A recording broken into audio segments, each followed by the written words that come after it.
Doctor ہما اور چاچا رشید کے درمیان رشتہ اور بھی مضبوط ہو جاتا ہے، لیکن حالات کچھ آزمائشیں بھی لے کر آتے ہیں۔ چند مہینے گزر چکے تھے۔ چاچا رشید اب پہلے سے کافی بہتر تھے۔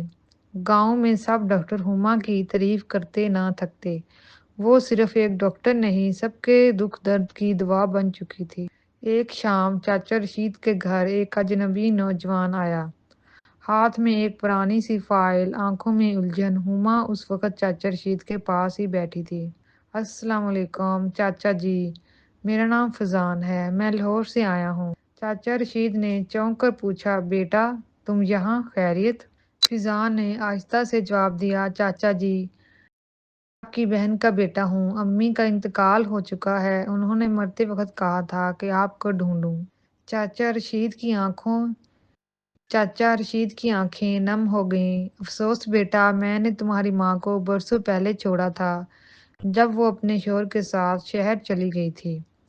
ڈاکٹر ہما چپ چاپ سب سن رہی تھی۔ جب فضان نے چاچا کے پاؤں چھو کر کہا، مجھے اپنے ساتھ رہنے دیں چاچا، مجھے کسی اپنے کی ضرورت ہے، چاچا رشید نے خاموشی سے اسے گلے لگا لیا۔ اگلے دن سے وہ تینوں ایک فیملی کی طرح رہنے لگے، لیکن گاؤں کے کچھ لوگوں کو یہ بات ہضم نہیں ہو رہی تھی۔ انہوں نے چغلیاں شروع کر دیں۔ ڈاکٹر ہما تو روز چاچا رشید کے گھر جاتی ہے، اب ایک نوجوان بھی وہاں ہے، لوگ کیا سوچیں گے؟ یہ بات ایک دن ڈاکٹر ہما کے ہسپتال تک پہنچ گئی۔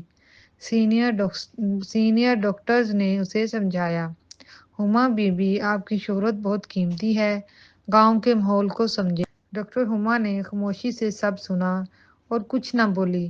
وہ جانتی تھی سچ کیا ہے، اور اس کے دل میں کوئی غلط ارادہ نہیں تھا۔ اسی رات چاچا رشید نے اسے روتے ہوئے کہا، بیٹی اگر میری وجہ سے تمہیں بدنامی ہو رہی ہے تو مجھ سے ملنا بند کر دو۔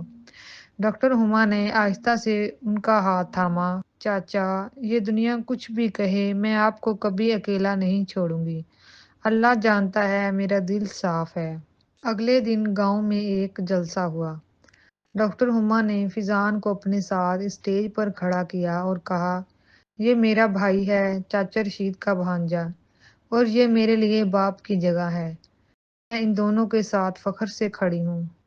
لوگوں کی زبانیں بند ہو گئیں اور دلوں میں عزت بڑھ گئی۔